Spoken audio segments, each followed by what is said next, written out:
Thanks everyone for joining in. And remember, we want to discuss your questions, your cases, anything that you'd like to discuss. Today, we just have a focus just as discussion points about ventricular tachycardia ablation in structural heart disease. So for those of you who sent in cases that you had questions on, most of you, either me or one of my colleagues has responded to. For those of you who'd like to present a slide or a case or come up as a panelist and discuss your question, please just let us know and either use the Q&A or just come on the chat and let us know you'd like to have a question discussed, and we can bring you up here.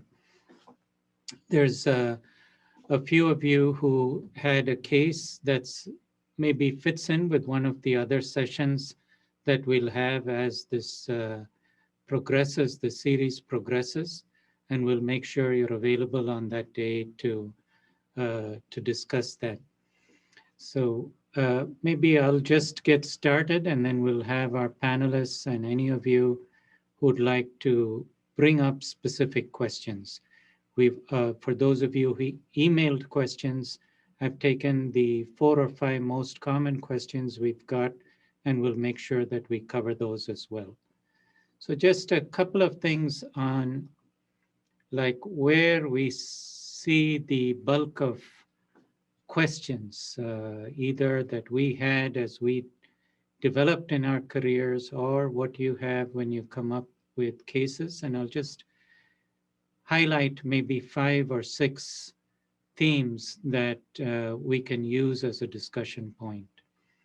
So one of them has to do with signals. So we have a lot of different types of terms for signals: pre-systolic, late systolic, mid-diastolic, near field, far field. Is that more important? Is the voltage itself that we pick more important? And to have some kind of mental construct, electrophysiologically, what are the signals and how do they tie in to the circuits for ventricular tachycardia that patients have? We'll discuss this and use some examples of how to analyze in the context of a given case.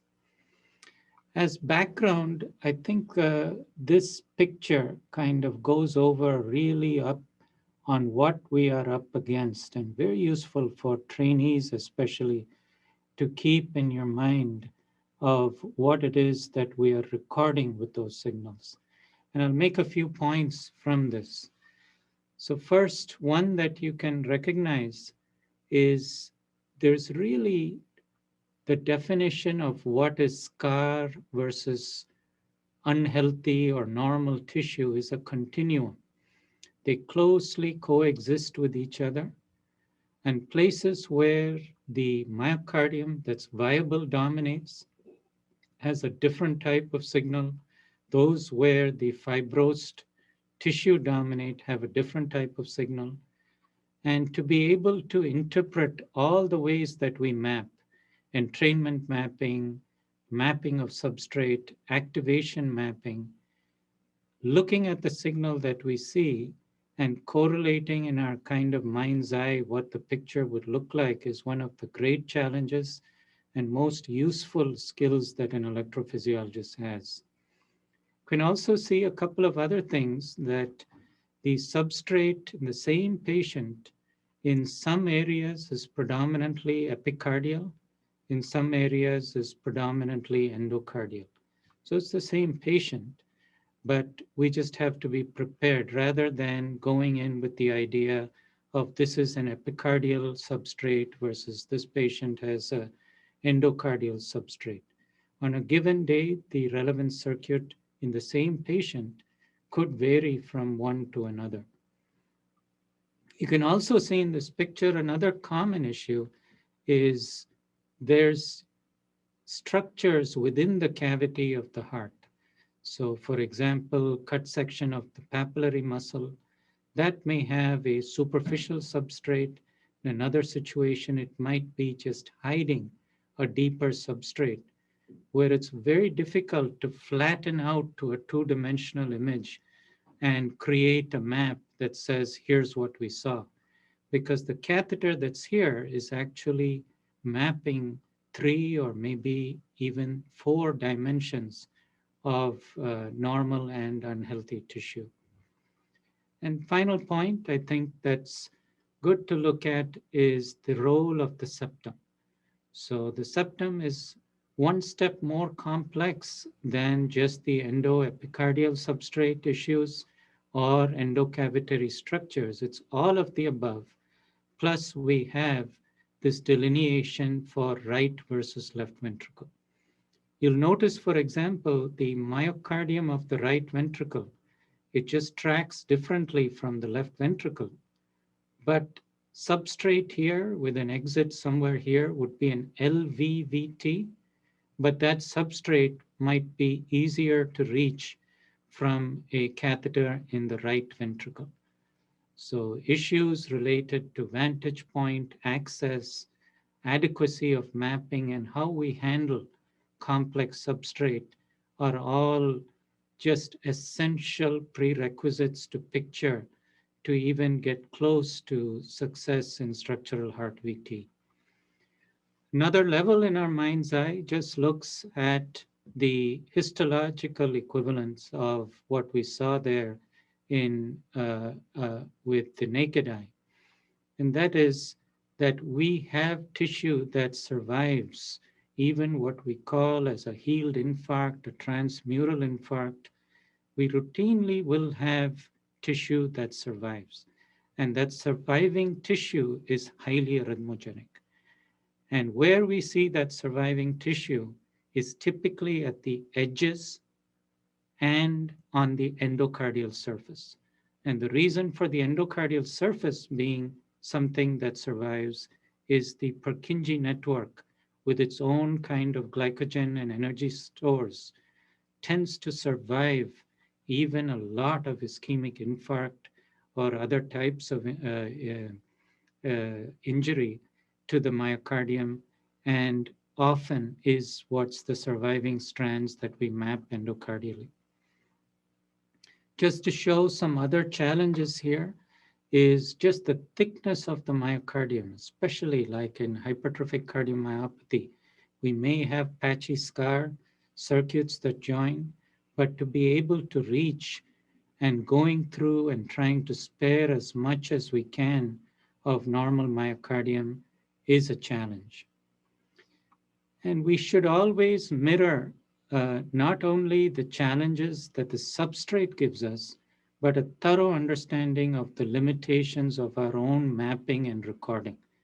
So simple thing like catheter orientation, where only the distal electrode is making contact with tissue versus having our distal and ring electrode making contact with tissue, can give us a completely different picture of what we're analyzing from that substrate. And I know several of you had questions about what is the best target. I believe the question was fragmented or late signals. And we'll address this issue of catheter orientation when we talk about that. Another kind of concept to keep in mind is near field and far field has a very nuanced meaning in structural heart VT. It's not like what's close to our contact point versus what's further away. It's that plus we have to look at the health of the tissue that could make something that we're making contact with, but not look like a near field signal. We have highly fragmented signals. And then we have epicardial fat that can separate the closest tissue that we have to the electrode, but that separation gives this kind of far field flavor. So another kind of challenge, important to understand straight off the bat. And I believe one of you wanted to come up and ask a question very specifically about the role of conduction tissue arrhythmia as how would we map with point-to-point and multi-electrode catheters. And we're happy to discuss that as well. And we'll kind of go through each of these and concepts or things that are important for substrate mapping. Now, we could maybe get started with some of the questions. Please feel free to send them in live as well. I'll take the questions as we come up.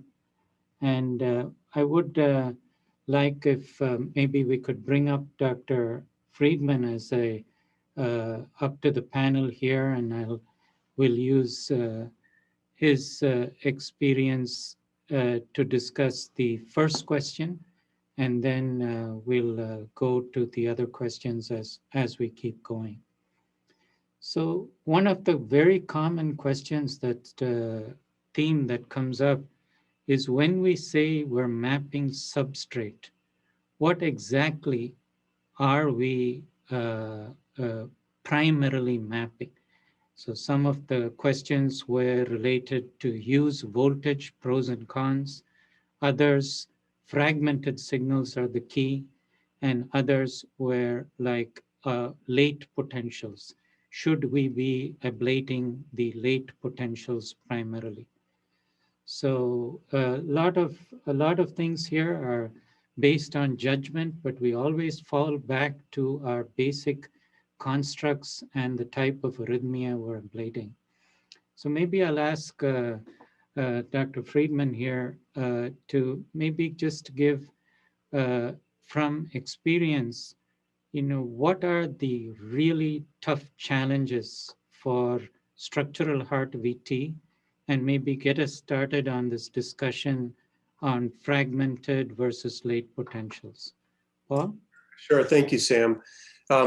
Structural heart disease is a broad category, of course, and I think one of the first things we think about even before we put catheters in the body is what available information do we have in terms of surface ECGs, ventricular tachycardia, and knowledge of the disease to suggest where we might find abnormalities. And so one example would be for arrhythmogenic right ventricular dysplasia or dilated cardiomyopathy, where we'd be thinking more about how we might approach the rhythm, meaning epicardial versus endocardial. And then you nicely showed the structural abnormalities, and I'll just make one or two brief comments, and it looked like maybe you had some additional examples to show, and that is... I just wanted to emphasize something you said, Paul. Oh, sure, please, go ahead. So, the EKG, so especially for trainees or newer electrophysiologists, EKG is what we really grow up on as electrophysiologists to help us to know where to ablate. But with structural heart VT, with reentrant VT, the ECG rarely will point us to where we need to ablate. And the reason for this is it is a circuit. And this circuit, where it transitions from abnormal tissue to normal tissue, produces this concept of the exit. So the exit is where bad tissue is becoming relatively healthy tissue. So wherever the circuit is held, where it exits out to normal tissue defines the ECG. So I think the point that you are bringing up is we study the ECG not to know where to ablate, but to give us an idea of that transition site. So using that and then looking at voltage and other aspects to tell us where compared to the exit is the abnormal tissue where we can focus our ablation in. Which brings up the point you said there's bad tissue and then just an exit site. And what we really want to know is our catheter next to bad tissue, number one? And number two, is that bad tissue part of what's causing the arrhythmia? And if we simply start by saying, how do we recognize bad tissue? And you brought up several different points. One is voltage size, one is late potentials, and one is fractionation. And I think they're really important considerations. When we look at voltage, the basic idea is that if healthy myocardium is replaced with scar, it won't be able to generate as much electricity, so the voltage may be smaller. But the caveat there is that there are other things that could make the voltage smaller that we have to be mindful of. And one is, are we in good contact? So in the endocardium, there are many structures we don't typically see. And if the catheter isn't making good contact, that could give you a false low voltage.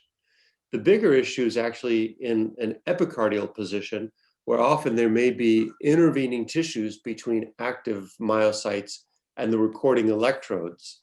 And that could be fat, for example. And so you have to be particularly careful to say it's scar based on voltage alone when you don't have good contact, or when you're in the epicardium and there may be fat between your catheter and working myocytes. In contrast to that would be, and I'll pause then in a second, would be fractionation or late potentials, which suggest that there's abnormality in how electricity is passing through myocytes. And it gets back to that beautiful a picture you showed, where you picture water flowing down a stream very smoothly, and then all of a sudden it hits pebbles, or the scar that you showed us.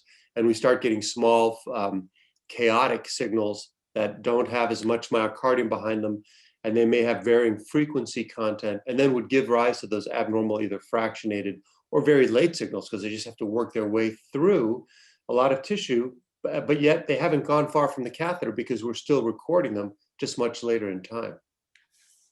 Thanks, Bob. So maybe, Siva, if you want to pull up an example of an abnormal signal, I'll just tabulate some of these terms and then see like what it is that we're trying to target here.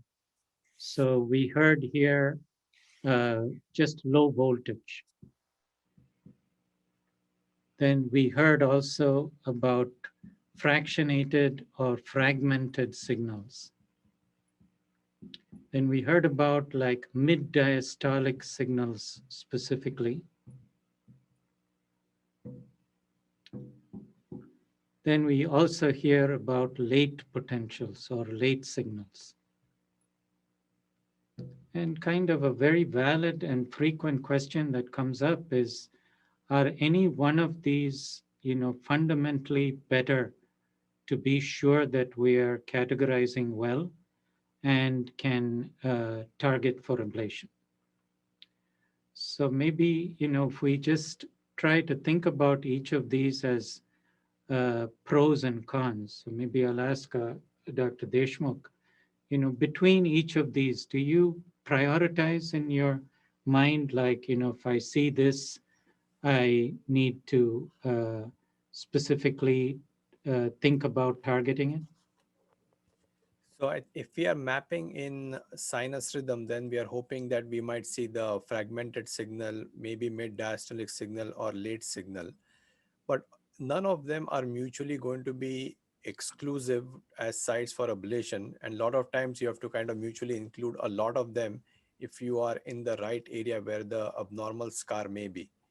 Now, for example, it also depends, as you showed, based on electrogram and the electrode orientation. So you might be at the level of a scar boundary, and then you might be picking up a signal across it on the other side of it, and that may certainly look like a late signal. Now, whether that late signal is truly arrhythmogenic, that's unclear. Similarly, so maybe Abhishek, I'll just take your point there and I'll just draw a figure to kind of say, so let's say we have some scarred tissue here, we have some scarred tissue here, maybe something else around here. And then we have relatively normal tissue, maybe around here and here.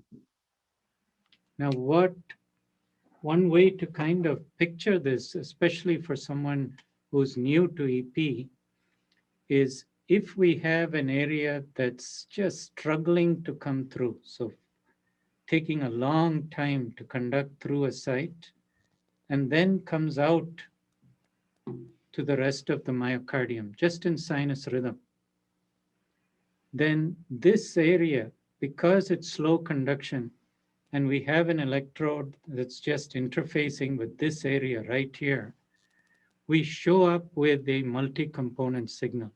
Because just in that small timestamp, in that small area, we have in that area signals that span a significant portion of the QRS or inter-QRS, or during tachycardia, the cycle length of the tachycardia.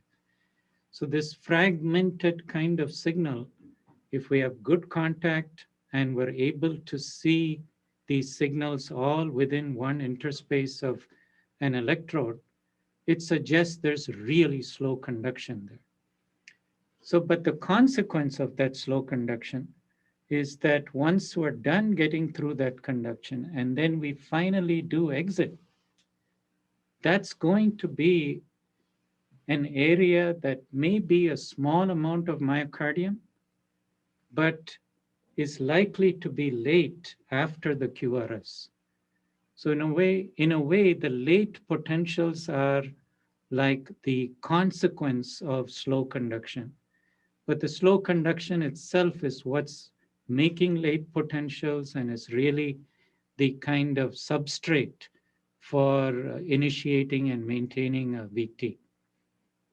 So, one of the specific questions that's asked is, if you ablate, do you change the substrate at sites different from where you're ablating?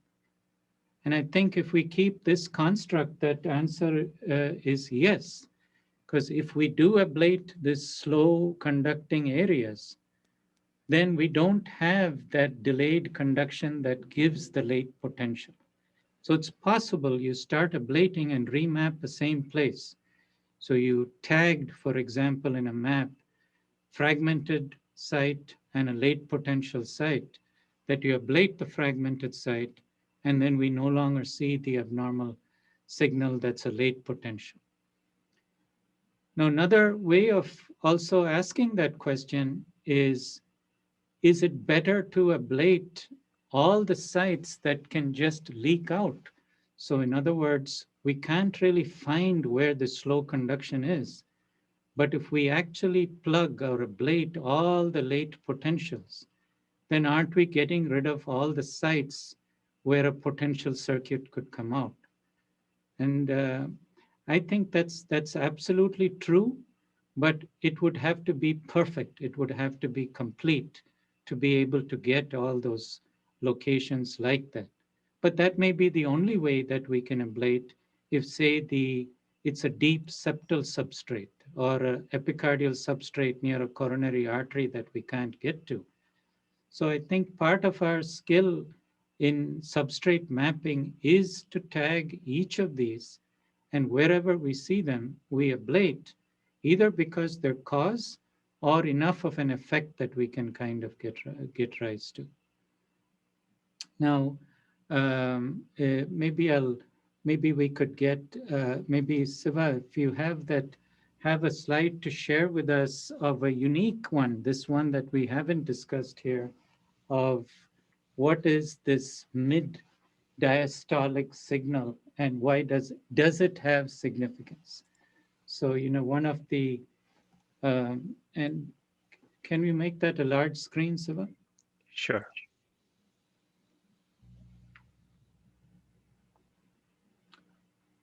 So, so this is a unique slide where you have VT on the right part of your screen, and we have some signals that are actually within the QRS, and maybe some signals that go outside the QRS as well. So maybe I'll come back to here, and yes, and just kind of give us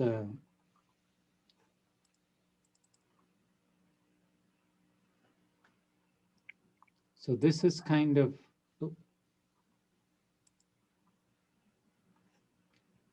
I'll just run this to see what we mean by this.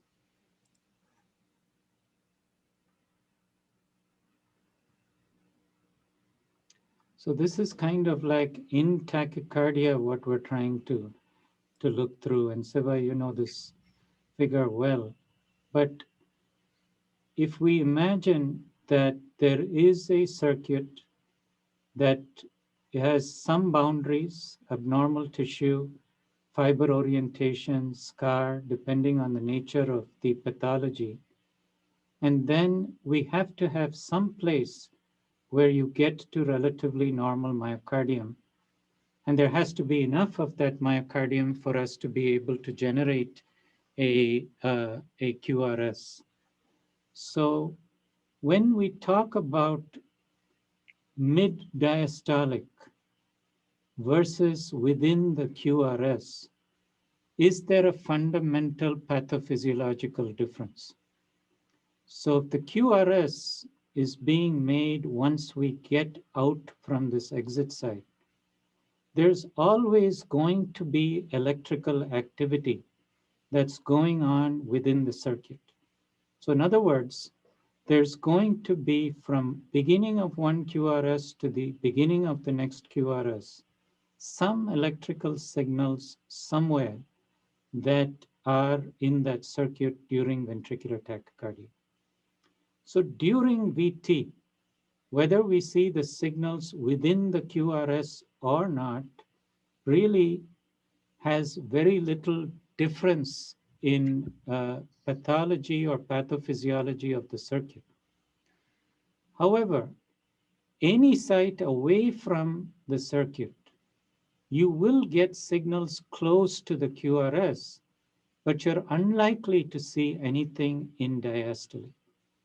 So in the circuit, it's true, we see signals that span the entire cycle length, but outside the circuit, it's going to be incredibly unusual to see things distant from the QRS.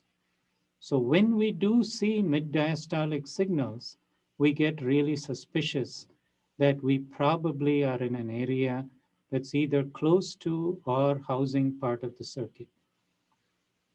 Now, it's not impossible to get late signals or mid-diastolic signals even when we're not in the circuit. For example, and I'll come back here. For example, if this is abnormal tissue and all of this is normal, and we just have a bystander area of abnormal tissue, VT could be here, gets to the normal tissue, creates the QRS, and then starts meandering into this abnormal tissue. So a signal that you're going to find here will also be well after the QRS, maybe even in the middle of diastole. And that's why you heard that point from Dr. Friedman, that we'll have to correlate the signals that we see with some kind of dynamic maneuver. Sometimes that's entrainment. Other times it would be like when we actually see the tissue. Now, I'll just play back this screen here. I think maybe Siva's screen was on at that time. Everyone able to see this?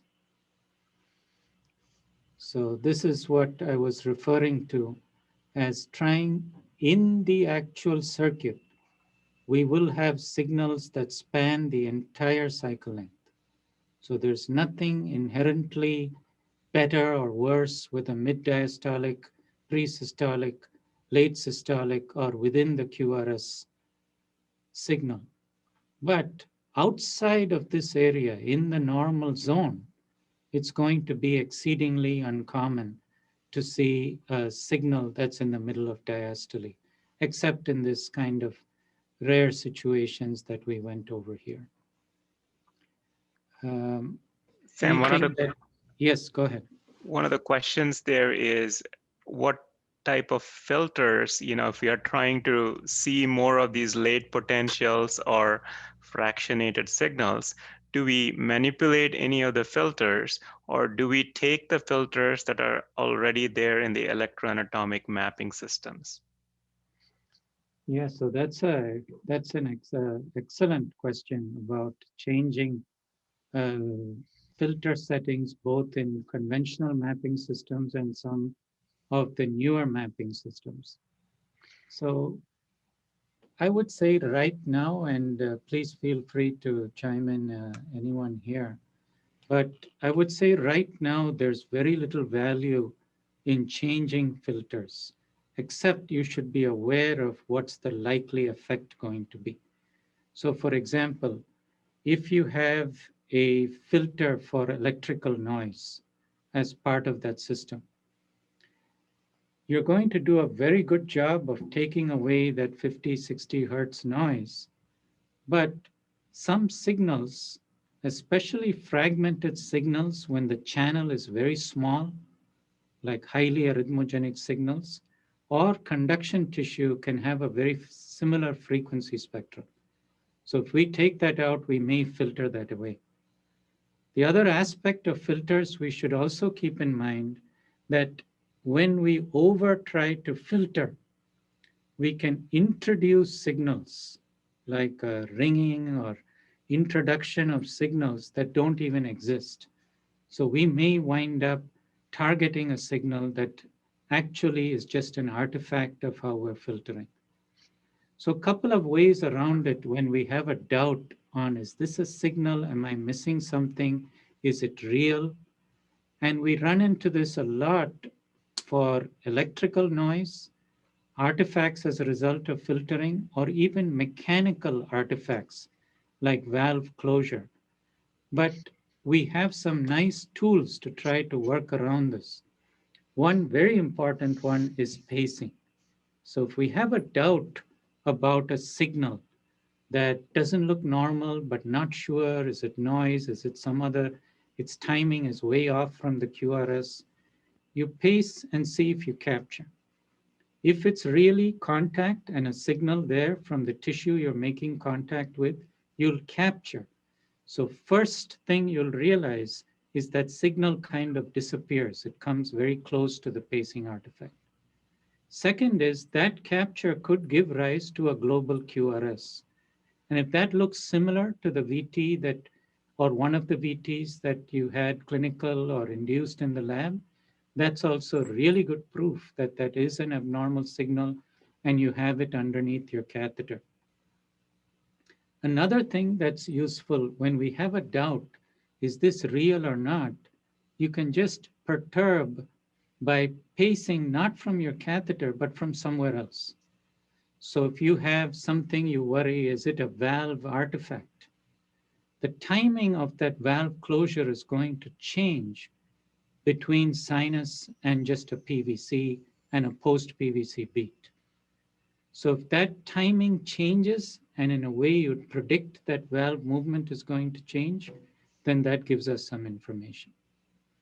The other way is you could filter not so much to see your signal clearer, but by changing the filters to see if some signal completely disappears and yet it's not in the range of what you're filtering.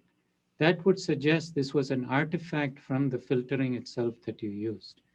There's actually a very nice kind of review of how filtering can affect the signals and introduce signals.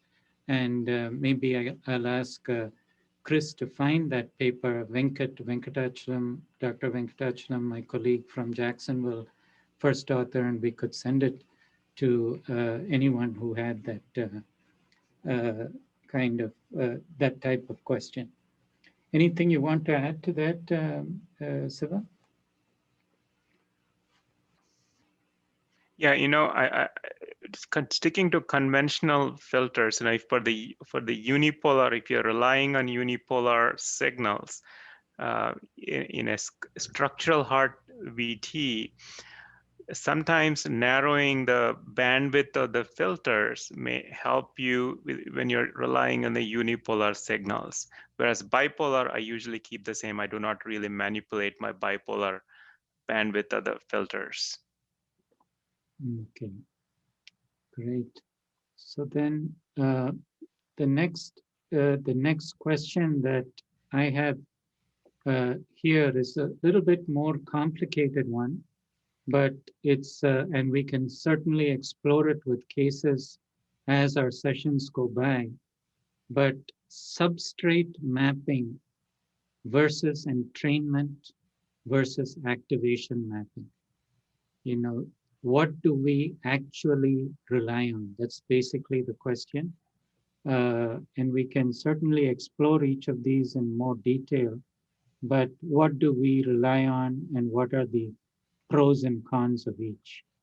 Uh, Chris, would you like to take a shot at that? And then maybe I'll ask Dr. Cha and Dr. Cannon to come up here and give us some thoughts as well. Can you repeat that? I was just looking up So your signal maybe, processing. yeah, maybe I'll just draw it out here. The question is not so much about substrate mapping, what do we target? And I just see another question also related to substrate mapping, specifically about lava and what that is. Maybe, Chris, you can prepare something on that. But this was more as, do we rely on activation mapping, entrainment mapping, or substrate mapping? Not so much as theoretically, like, what's better, but what do we actually focus on when we are doing a structural heart VT case? Yeah. So I no like right, to. Oh, sorry. no kind of right answer in that one, but maybe we'll share your thoughts, Chris. Sure. I like to use all three if I can. Usually it depends on what the patient will allow me to do, hemodynamic stability or not. But I always usually start off at the beginning with the substrate map to get a sense of the voltage, get a sense of these abnormal signals.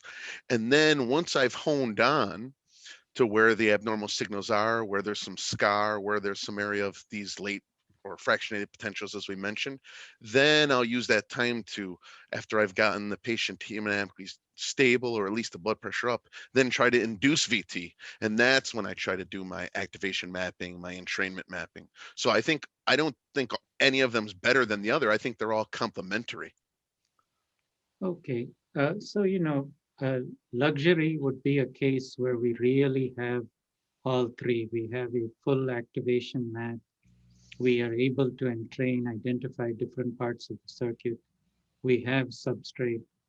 But, if we had to favor one or the other, or the main negatives, the main problems that we run into while doing this, I think each have their own unique problems. You kind of mentioned briefly that entrainment, we have an issue that we could change the circuit, we could change to another tachycardia. It's hard to know which signal we're actually capturing to make the measurements that we look at. But I think it's fair to say activation mapping also has its own pitfalls, and it's useful to kind of think about these. And I think that's what the doctor who was asking this question was kind of talking about. Maybe I'll ask Siva, do you want to give us some thought on where you can think of a case where the activation map failed you? And we'll try to troubleshoot to help answer this question. And then, Jeff, if you could also get Dr. Cha here, we'll also get some thoughts from her. So one situation, when activation mapping, so for example, if you're mapping a chamber or a vicinity of a chamber that is relatively remote, like an epicardial substrate, and you're doing a good endocardial map, you get some clues, but the activation map, the targets on the activation map may not be successful targets for ablation, but the clues there are, if it is a very late, a broad area of early activation, it clues you into do more activation mapping before coming on ablation. So maybe I'll just outline that a little bit more, Siva. I'll just go here and let me know if you have any trouble seeing my slides.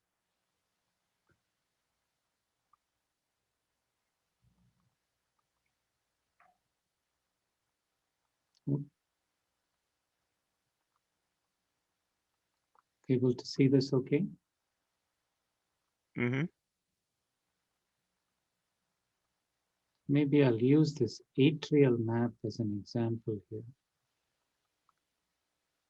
So here, I think this kind of illustrates like, the issues with activation mapping. So, one of the things we stress to trainees is never construct an activation map after you've already decided what the circuit is. So if you're doing an atrial arrhythmia and you just say this is flutter and a typical flutter and I do a map, or VT that you know from where the exit is, that's where it is, and try to do a map. You have to really let the map kind of speak to you and make your own determination from what that information is. That's probably one really important pitfall, is really look at the map. Don't make the map what you feel it already, you think it is where you need to ablate. The second thing is this importance of circuit length. And I think this is where we get most questions related to this. Everyone has sort of heard this concept that we have to map the whole circuit length to know that we've mapped the VT. And the construct is really simple. If you have two chambers, and if you have circuit here in one chamber, and you're mapping in this chamber, this is all bystander.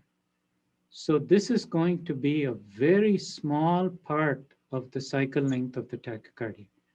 So if tachycardia cycle length is 300 milliseconds, and you've only mapped 80 milliseconds, and you did pretty much a whole chamber, then it's unlikely that that circuit is in that chamber.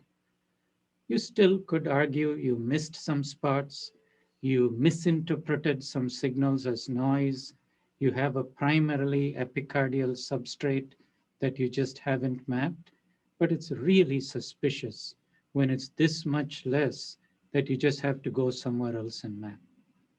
So that's kind of like the construct that we do need to be able to get the whole cycle length. But there's some caveats there too that make it not easy to know what that means. For example, we always have to have a reference, say the QRS we take, or a particular signal, say a coronary sinus electro. And if we have a cycle length in tachycardia of 300 milliseconds, and by chance, we have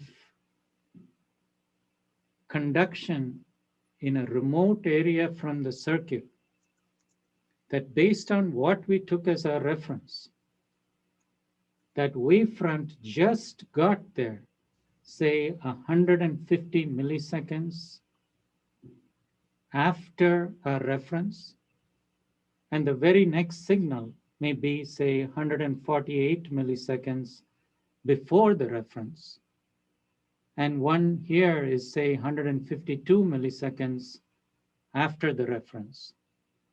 Then if we took the windows for our map as 150, we just split that 300 milliseconds, 150 minus 150 plus, you would have had one signal that you've recorded at 149 and another that you've recorded at 151. So you add that up and you get, I've got 300 milliseconds. And it has really nothing to do with the tachycardia. So a very important corollary to that general concept that you need to get the circuit length is, yes, if you don't have the circuit length, you don't have the circuit.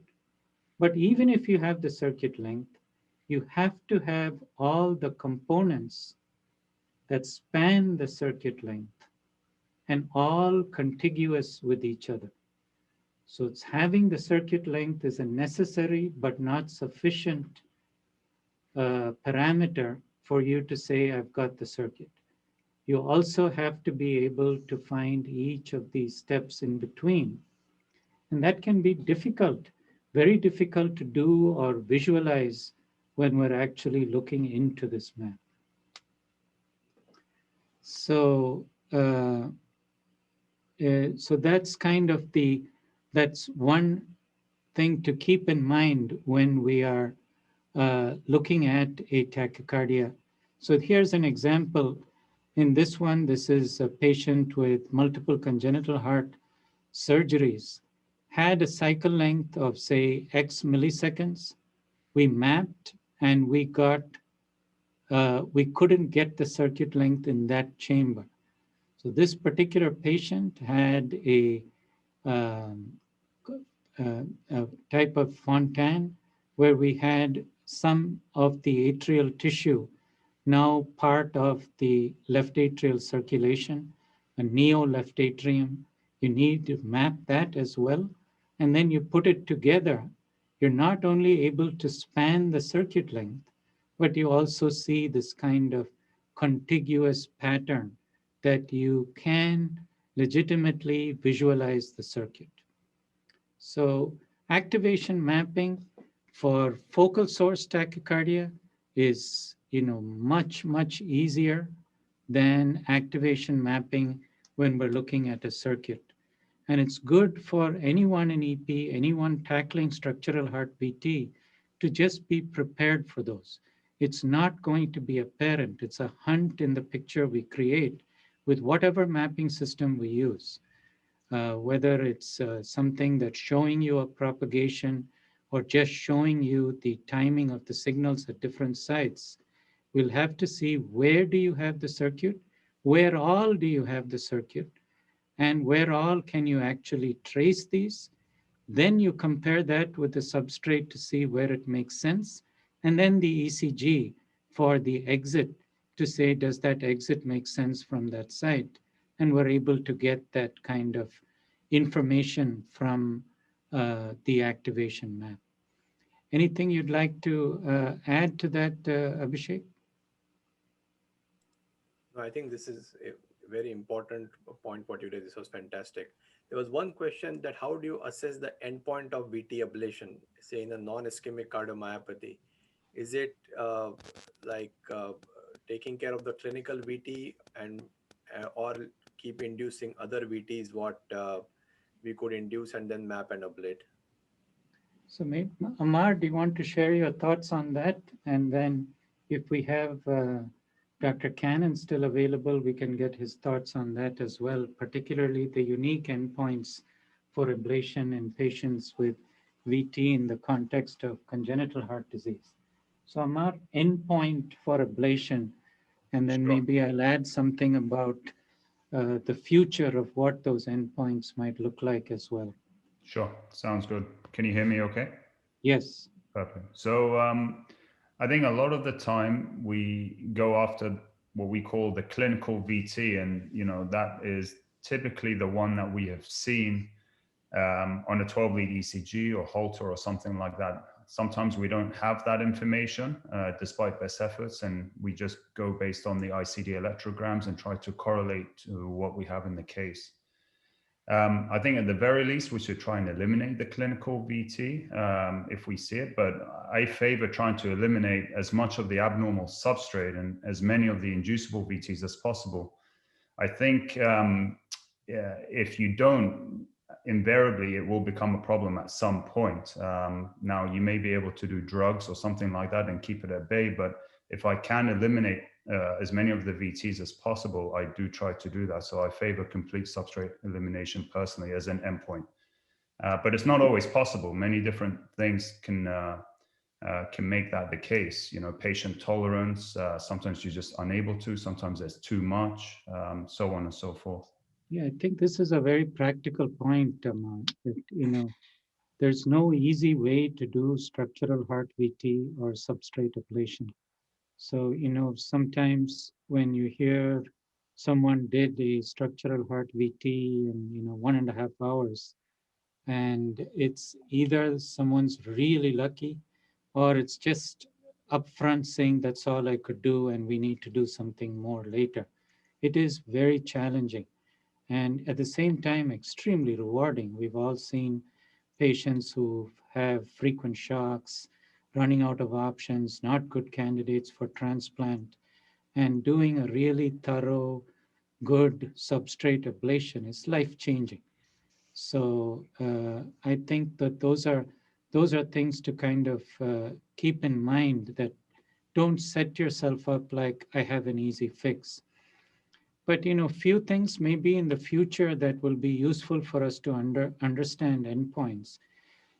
Specifically, I believe the question was even not only clinical, but just substrate. How do you know you're done ablating substrate? How do we know? It's like we saw, am I finished? Is there more substrate that I need to do? Just a few things for the future that might be very useful in understanding this.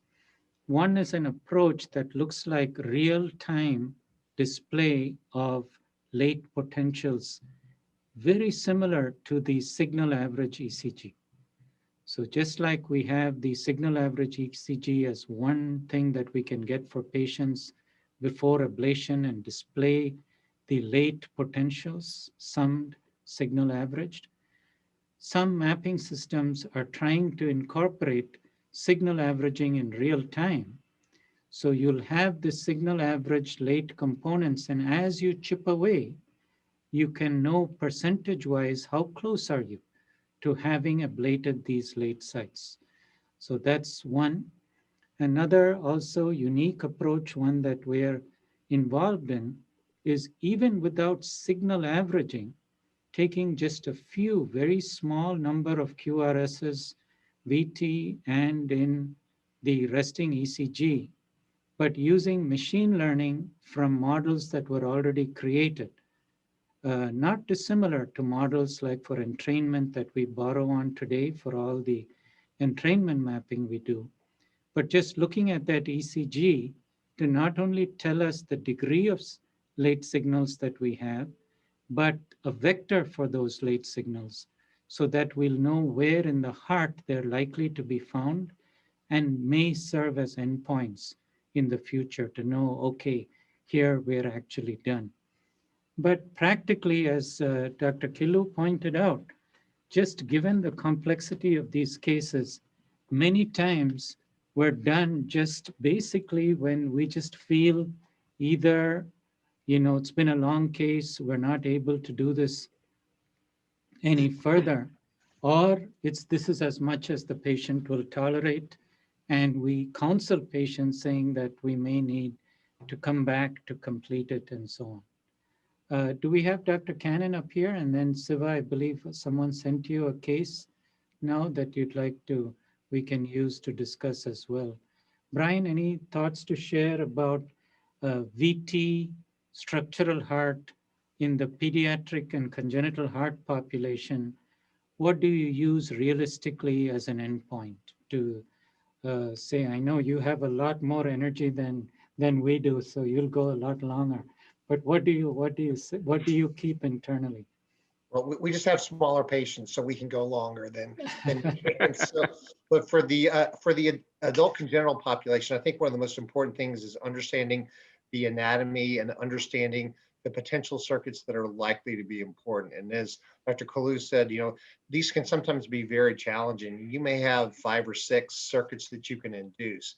Ideally, you should try to get rid of all of them, but if that's not possible, try to figure out what your predominant circuit is and then attempt to get rid of it.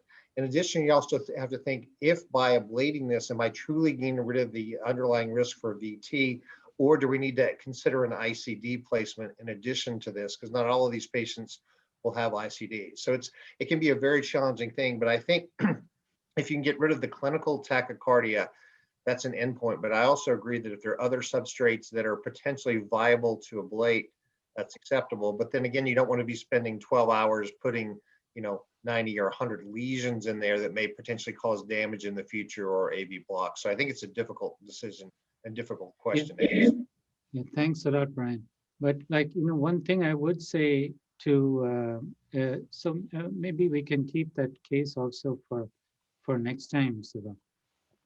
So since we're getting close to time, but one thing I'll say to add, especially for trainees, folks who don't do a lot of VT or haven't done a lot of VT ablation in structural heart disease, if you do get a patient who's tolerating the procedure and it clinically makes sense to do whatever you can to eliminate the VTs. So they've had shocks, they've had multiple morphologies, and they're good on that day. You're able to tolerate it. They're able to tolerate it. You're not putting them at undue risk. It's a tremendous experience as an electrophysiologist that you have 17 VTs. You have relatively limited substrate, and you do a thorough substrate ablation along with activation mapping when appropriate, entrainment when appropriate, and you don't have anything inducible at the end of that. It's not every case, and just I can say just in my own career, it's a minority of cases, maybe 25, 30%.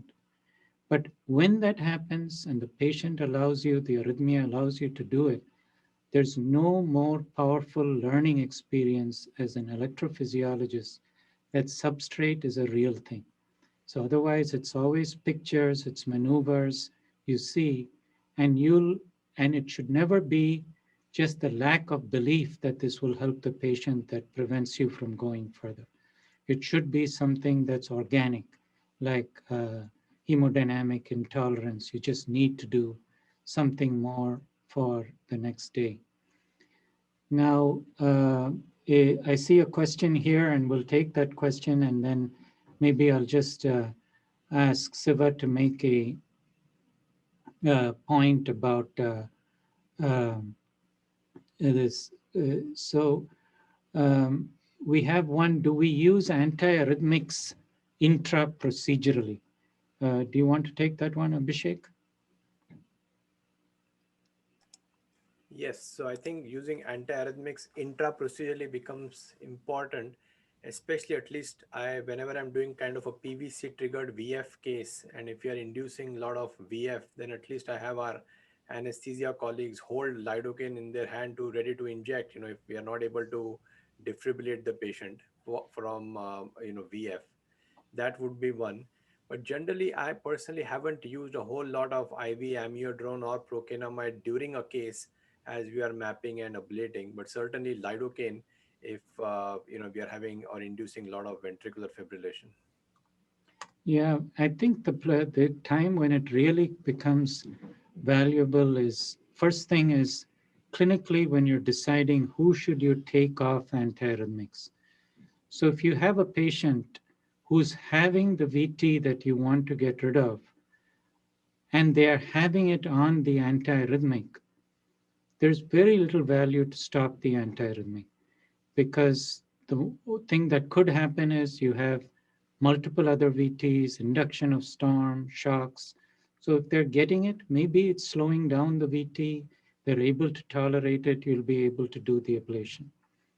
Intraprocedural procainamide is tough to use once you have hemodynamic consequences. So if you're already in a shocky state, it's a tough one to use. So you have to make this decision early to say, okay, I know this is a rapid VT. I'm going to give some procainamide, wait till the pressures stabilize. We're beyond the procainamide vasodilation, the procainamide ganglioside blockade, and then you induce the VT and see, are you getting the best of both worlds? A slower VT that you can map or ablate. Now, I have maybe one question we'll try to get to, and we will get to the other questions that you had, both email and cases, in a section that we'll record and post on YouTube as well. But maybe Siva, quick one here. This is a common question. How do you use the device electrograms in your VT ablation procedures? Okay, so device electrograms will give us the cycle length of the tachycardia. So one way, if it is really fast and the patient was hemodynamically unstable even before coming the lab, that patient I may pursue more of a substrate modification approach. Recognizing that he may be unstable with that fast VT.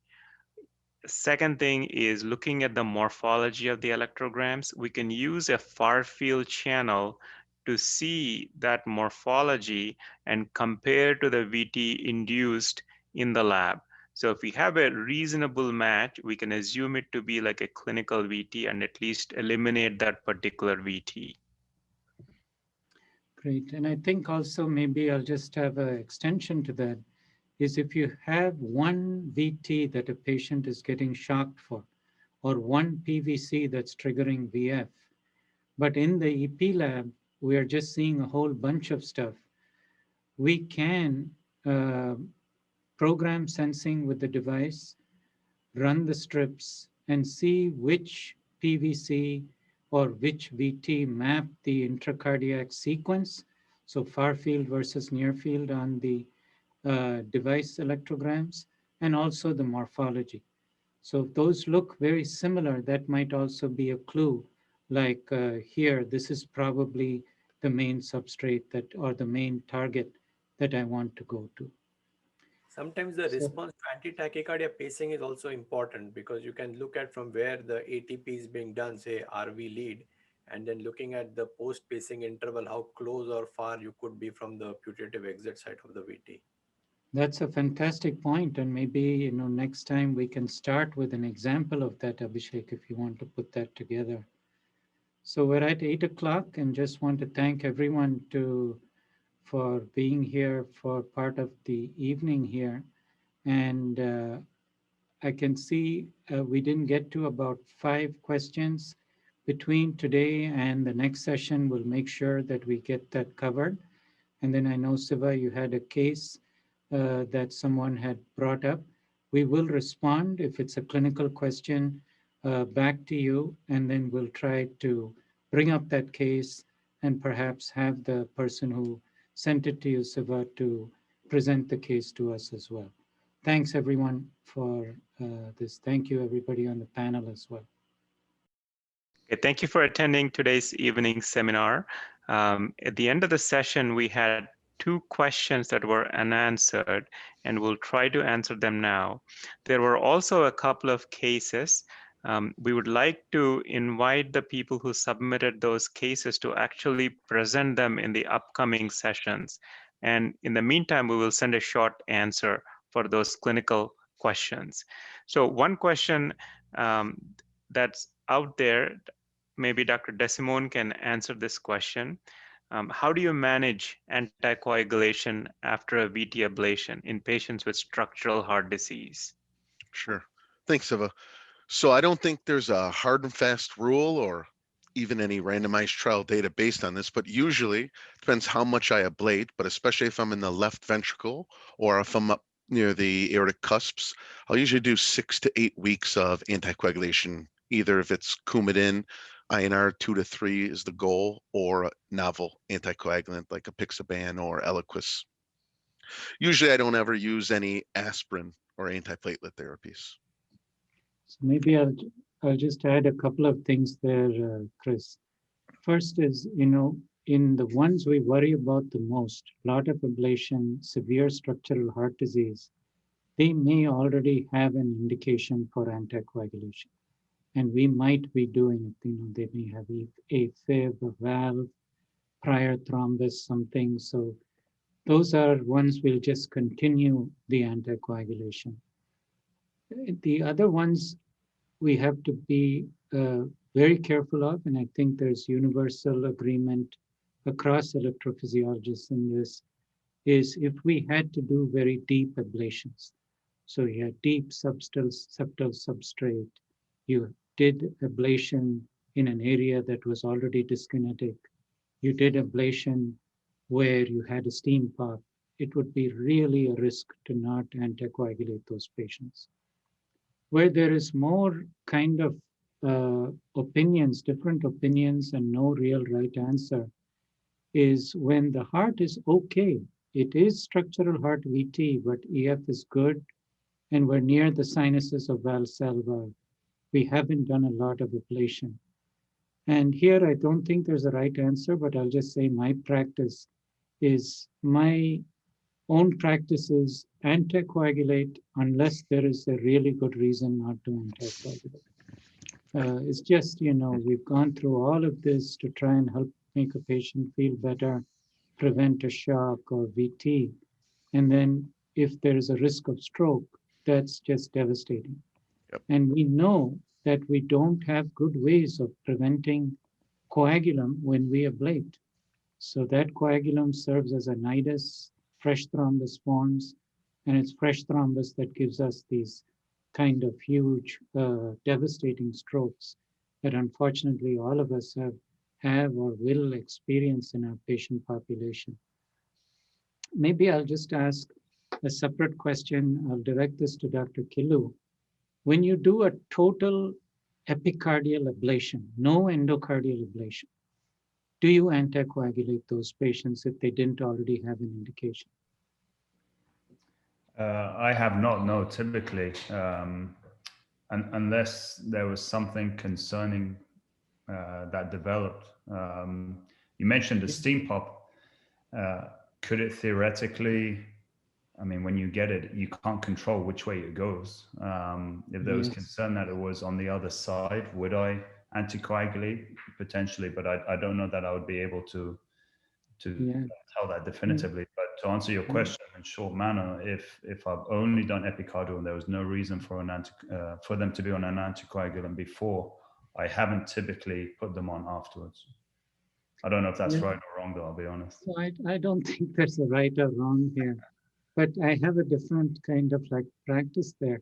So, first of all, it's rare we do only epicardial ablation. Right. We usually will do something endocardial as well. But the couple of things just to keep in mind, epicardial, if there's already bleeding, you're worried about effusion, then sure, absolutely, if that's the dominant issue. But it's actually kind of interesting for those who use intracardiac ultrasound to look at the endocardial surface when we ablate epicardial. And you'll actually see bubbles, you'll see tissue change, and you tend to get heating probably because the circulating blood pool acts as a heat sink, and you tend to have a unique situation where you get transmyocardial lesions, and you can have a crater, you can have something there. So while I agree with you, it's the reason you're doing epicardial is maybe you wanted to avoid anticoagulation, you have bleeding. It's good to just keep in mind that you can get endocardial lesions with epicardial ablation as well. Maybe just another kind of allied question that I'll ask is, if you do, would you be comfortable, and maybe Amar, I'll stay with you, would you be comfortable doing epicardial ablation in a patient who has a thrombus in the LV? So this is a referral that comes, thrombus, lot of VT, how are we going to ablate? And one thought that comes up is maybe we can only do an epicardial ablation and see if maybe we can help that patient. Thoughts on that? And I know you put a lot of thought into hybrid procedures. Is that a place where you'd lean towards a hybrid procedure? Yeah, I think it's a great question. You have to balance the risk and benefit and discuss it with the patient at the end of the day. If they have a thrombus and you're going to go epicardial, sure, you can do it. And the plan will be to still anticoagulate them, obviously. We've done and published, and others have as well, in terms of obtaining epicardial access on patients on therapeutic anticoagulation. I think meticulous technique is obviously very important, but it can be done and can generally be done safely. I think one thing to keep in mind is just how management can potentially be complicated if there was a major bleeding incident or something like that. Do you reverse the anticoagulation? What do you do in that setting? And so I think it's important to think of all of those things ahead of time and have a game plan, because obviously if someone has major bleeding and you have to reverse anticoagulation, that may make things worse endocardially and get you in some trouble that way. Great. And Siva, were there other questions that you had wanted us to discuss? Yes. So the second question is, when do we go epicardial in patients with structural heart disease? When do we, what are the things from clinical history or from ECG that would make us that would make us go to a decision that we should go epicardial in that particular patient? So maybe should we ask Abhishek to take, and then maybe all of us can provide some perspective. Abhishek, your thoughts and any unique challenges with epicardial that you've had and solution you want to share with us? Sure. Now, I think this comes up often, that when to go really epicardial. And when I think about it, I go through the detailed history physical exam, what we would do for a patient. Now, if there's something in the history of the patient which is suggestive that the pathology might potentially exist predominantly on the epicardial surface, such as say, arrhythmogenic RV dysplasia, maybe some non-ischemic cardiomyopathy, or say a prior infarct, and the ECG clues are suggesting that this is going to be kind of an epicardial exit, a delayed intrinsic oil deflection, or a QS pattern, then I would be more inclined to go epicardially at the time of the ablation. Now, in the procedure, if I realize that we have a VT going on and we are not able to completely, say, map the VT in the area of interest where we think the VT might be housed, for example, in the left ventricle, and we are not getting the entire cycle length, but say with high output pacing, we are kind of able to mimic the same VT morphology, then that may also clue me in that this might be kind of a deeper or on the epicardial surface. Some there's also some data that we can look at unipolar voltage to look at during mapping whether the unipolar voltage is abnormal. That could be some of the clues to suggest we might need to go epicardially.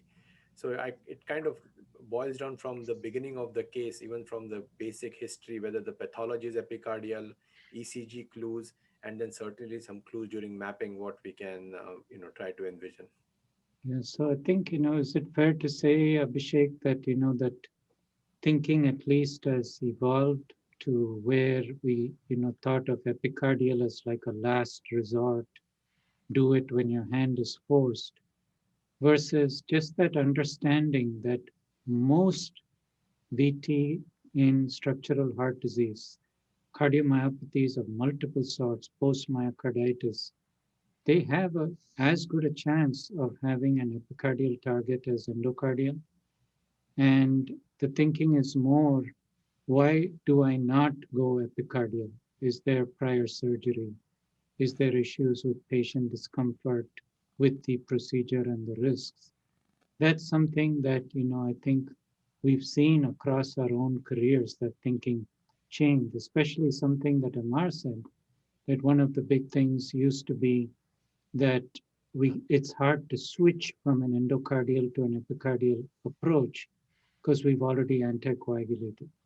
But if we haven't ablated, you can hold the anticoagulation, the heparin for a while.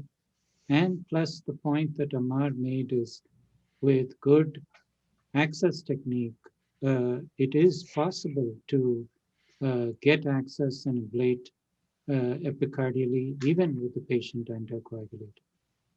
Now, you've had some kind of challenges. Sometimes you suspected an epicardial substrate, you found it, you did the epicardial access, you got to the site, and then still having trouble ablating. Would you like to share an example of that with us? Sure. So this comes up often when we are, we have mapped the tachycardia and we are on the epicardial surface, but there can be some barriers which are going to prevent us from ablating. One of them certainly is going to be coronary arteries. So doing a coronary angiogram is going to be important. Another commonly, and I'll maybe share my screen here. Sure. Another thing which happens when we are ablating, say on the free wall or lateral wall, is the presence of a phrenic nerve, and that sometimes can prevent us from ablating successfully. So there are many techniques which are out there. We can certainly use a balloon to deflect. We can certainly use a balloon to deflect the phrenic nerve. We can instill saline in it to deflect it. But we can also deflect it mechanically. The challenge I have with balloon is sometimes the balloon becomes too large to be in the epicardial. I'm not seeing your slides, Abhishek. Yes. Can you see it now? Yes. Sometimes the balloon becomes too large to deflect epicardially. So here we have, we got two separate epicardial axes. One was for mapping and ablation. And then we used another catheter to kind of do our best to deflect the phrenic so that we can ablate there safely without compromising the Abhishek, do you mind pointing out to us what each of the catheters are? And also, when you got the two subxiphoid axes, did you change it out over a wire, or did you actually get two separate axes? Yes, so as far as access is concerned, we felt our first access was good. We thought about double wiring it, but I felt better to get a second access because then at least the sheath interaction is going to be less, especially knowing that we might have to manipulate the catheters a lot in the epicardial space. Then I'll just orient you. We are in the LAO view here. This is a multi-electrode mapping catheter in the LV going through the transeptal puncture, coronary sinus. Then we have one catheter, which is here. This is the ablation catheter, which we were at the abnormal substrate where we wanted to ablate. But pacing from here, we saw a phrenic stem, as you can see with the movement of the diaphragm. So with the second axis, what we have, this is another catheter, which we kind of prolapsed in a way that we could move this reflection of pericardium away so that the phrenic gets displaced and then we can ablate in that area of interest. So Abhishek, a couple of things. I noticed that there's a big separation from your grid and your epicardial catheter in this view. So was this a papillary muscle that was kind of adjoined to the wall of the ventricle? And the reason I say that is we always think about papillary muscle as something in the cavity, but they may have a shared wall and contribute to the need for getting an epicardial vantage point. So this was actually, there was a presence of a laminated thrombus. So we didn't want to advance the multi-electrode catheter more apically where the thrombus was located. So we mapped around it, but we knew kind of based on the morphology of VT and our pacing maneuvers that that was the substrate which needed to be ablated. And we didn't want to. Gosh, you're a brave man to put catheters there with a thing, but I understand it might have been a last-ditch thing to do for this patient. Yes. Just another question from this that I have. You mentioned that normal saline can be used. Now, my thought there would be saline does act as a virtual electrode. So if we put normal saline and then we're ablating at one site, even if the phrenic nerve has been physically removed, don't we still remain at risk to ablate the phrenic nerve? We can be certainly at a risk again to ablate the phrenic nerve because of, as you pointed out, creation of a virtual electrode. That can certainly happen. Another challenge is that we may not be able to defibrillate the patient. Sometimes that can also happen because you will have enough fluid built up. It's kind of giving them a pericardial tamponade when we are doing this. I tried to. Let me just expand on that, Abhishek. So really you brought up two issues. You brought up one issue of how normal saline can be a conductor. So it kind of acts as a virtual electrode and we can get at a distance ablation. And although maybe the actual current density is really low, if we are really trying to create a barrier, a lot of people I know would probably use like D5 water or at best case like lactate as ringers. So you can take that out of the picture and you can make it separate. One of the other issues that sometimes come up is if you have normal saline, this becomes like a very large dispersive electrode, and you have a skin electrode, a large dispersive electrode, that your impedance may be so low that you'll be below the impedance cutoff for energy delivery. So sometimes if we have to use normal saline, and that's the way we're able to get this out, you could pair normal saline to push away and use cryoablation at your site. So there it wouldn't depend on like what we're using to actually separate the tissue, but something that maybe we have to think about. The other point you made up is extremely important, and I really think it's worth emphasizing. You know, air in the pericardium is the enemy. So if we don't have a good valve, if we're doing sheath exchanges, it's very easy to air to get in the pericardium, and you essentially create a Faraday cage for the heart. So if we then try to shock, we're not going to win that one. So we have to always be thinking about let's get air out. Saline can help us there if we need, if we're just not able to suck out air, try to get some saline. And we have to remember that patients usually have defibrillators, run to it and shock there, or do internal defibrillation if everything else is failing. So really important to keep some of those things in mind as well. Now, just to get some other perspectives as well, Siva, your thoughts on like timing for epicardial access in a patient, that when you're deciding this is when I'm going to go epicardial. With the safety of the techniques, now it is less of a concern in terms of the timing. So, we could potentially, even in the middle of the procedure, if we don't find targets, we can safely go epicardial with smaller needles, needle in, needle technique, smaller wires with less fear of complications. But if I'm doing a patient with ARVD, or if an MRI shows an epicardial scar, predominant gadolinium enhancement epicardially, those are the patients I preemptively get epicardial access before anticoagulating the patient. So maybe I'll just share this screen here, and then we'll get some comments from Amar and Chris. So just, I'd shown this slide earlier. Everyone can see this?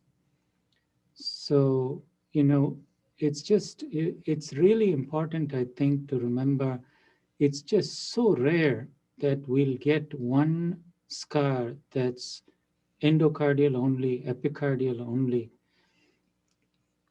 The gadolinium enhancement might favor one of these over the other, but it's extremely rare in autopsied hearts that we don't see some aspect of the abnormal tissue, either visible scar or histological abnormalities that's epicardial and endocardial. So now you made a really nice point, Siva, that we have gotten a little more facile and confident about epicardial access. And I'll come back to you to say exactly what you feel has improved it. But I also just want to make a point that when we say epicardial substrate, that doesn't mean the exit, the circuit, and the substrate are all epicardial. So this is why the ECG mapping sometimes is a problem, because we could have a scenario where we have epicardial substrate, but the exit is endocardial primarily. And in which case, the ECG predictors are going to go off the exit. And yet, where we're going to be successful with a lot less difficulty might be epicardial. So it's just important to keep in mind everything, whether we're looking at MRI, whether we're looking at the ECG, there's some, pros and cons, some caveats, some pitfalls that we have to keep in mind, and just the pathology fact that substrate is rarely uniquely endocardial or epicardial, even with ARVC. It's very rare in an autopsy AVRC heart that you don't see endocardial substrate, even though it's the poster child for epicardial substrate. So just something there. But Siva, to come back to a statement you made, what is it about advances between the first epicardial access you did as a clinician to now that makes you more confident about epicardial access? I think the way you put it is with improvements in safety technique. What is it that's really made a difference? Yeah, I think the imaging that we use these days to access the pericardium, epicardial sites, these days we use more of an anterior approach. We're able to see that plane between the pericardium and the anterior fat there, so clearly avoiding abdominal structures and major catastrophes. So in the beginning, we used to have a much steeper angle, inferior access to the heart, that resulted in liver lacerations, abdominal viscous perforation, and those patients didn't really do well. I think that is the main advance out there. So it's using the lateral view and understanding that we can slide between the diaphragm and the sternal border to take that anterior approach, use the fat there to just fine tune your movement to just get into the pericardial space. What about the idea of using smaller needles? Any thoughts on that? Has that added to safety, you think? And maybe I'll ask Chris also to comment on that. So like, for example, a 4 French needle, a micropuncture needle, that kind of approach. I think so. That's a good one. Anytime you could use a smaller axis, then you have less. I don't want to say it's more forgiving, but at least you could follow that in with a little bit of contrast. I think that makes it safer. I think also the trade-off is you don't get that tactile feedback as good as when you use just the single needle technique.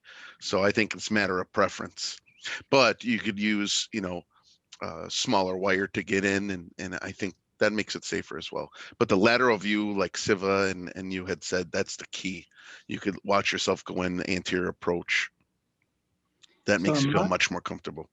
So Mark, for those of us, those viewing this who are a little new to EP, do you want to talk us through the micropuncture approach, kind of step by step for doing epicardial access? And feel free to use your whiteboard to draw pictures if you wish. Sure. Let me just see if I can get that.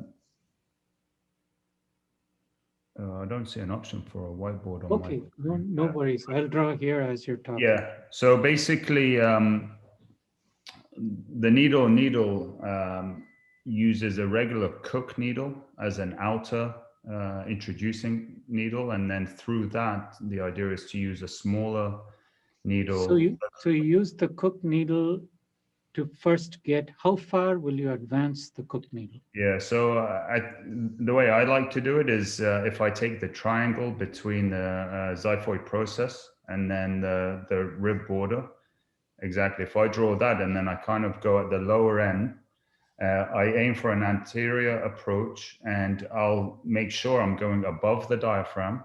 I'm away from any potential bowel loops on the way through the skin.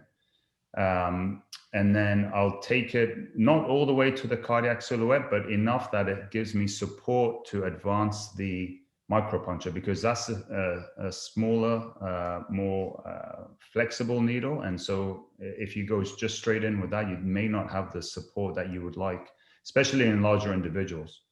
So do you take this close to the cardiac silhouette? Do you actually feel cardiac pulsations at that point, or do you stop with short? The Cook needle, I don't know. I actually stop it maybe 2 centimeters before or something. I mean, it depends on a case-by-case basis, but I don't go all the way to the cardiac silhouette with that. I just take it in enough that it gives me support for the micropuncture, and then I'll advance that. Now, once you've got that up to that point, what's your next step? So once I get the needle, the Cook needle there, I'll make sure that I hold it nice and stable. Make sure that it's not diving down into the myocardium if they're a bigger person as you relax the stomach. So I do like to have quite a bit of pressure on the epigastrium when I'm getting this, just to push away the abdominal contents. And then I'll carefully go in with my other needle, the micropuncture needle, slowly advancing towards the cardiac silhouette. I like to take a cine beforehand just to really make sure I know where the fat is and the pericardium. And then as I get close to that, I find that I can get subtle pulsations in some people with a micropuncture. I agree completely. You don't feel it the same way as the TUI, but I think you can feel the puncture if you go slow enough. And then just very gentle puffs. I mean, I can't emphasize that enough, because even if you think you're giving in 1 cc, 2 cc's, it's very easy if you're not in the right place to really obscure your visual field, and then it becomes much harder. So I aim for where I think the pericardium is, and then just very gentle puffs as I'm tenting. Then I know I'm getting close, potentially just a bit more forward, and then I like to see free flowing contrast. If they're under general anesthesia, I like to have them hold respiration, just so there's no wide movements in the median sternum, and then insert the wire, making sure it crosses RAO and LAO, all of the cardiac borders. So a couple of questions for you, Amar, and then a favor. So one question is the bevel of the needles. Does it matter to you when you're pushing them in? Yeah, that's a very good point, and I didn't mention it. To me, it does. I always make sure that the bevel is out, so away from the heart. So is that true with the micropuncture too, or just with? I do it with that as well. I mean, with the TUI, you've got the curved tip, and so that's why it's important to have it away. But with the micropuncture, I do like it, because if you imagine if I'm coming in like this, I guess, you know, I want to make sure that I'm not having the bevel down into the myocardium and I have resistance with the wire. So I like to have it away so it's free flowing. And second question about wire exchange. So you have the micropuncture wire in the pericardial space. Yeah. So where do you go from there? What all do you remove, and what sheath do you like to use to put in the pericardial space? I haven't got to the favor yet. Okay. So once I get the micropuncture wire in, again, I think very important to emphasize, you need to make sure you are in the pericardium. And so I like to advance it enough to show that I'm crossing both sides of RAO and LAO, especially, you know, wanting to see it hug that lateral LAO border to make sure that I am in the pericardium. Once I do that, and I put the micropuncture sheath in, then I'll use a stiffer wire to exchange. So something like an Amplatz extra stiff or super stiff, something like that. Before that though, So once you have the micro wire in, you just take back both needles, and then you just thread a small sheath in, and then you put a stiffer wire in. Yeah, so the micropuncture sheath, and this one is longer for the one we use for pericardial access.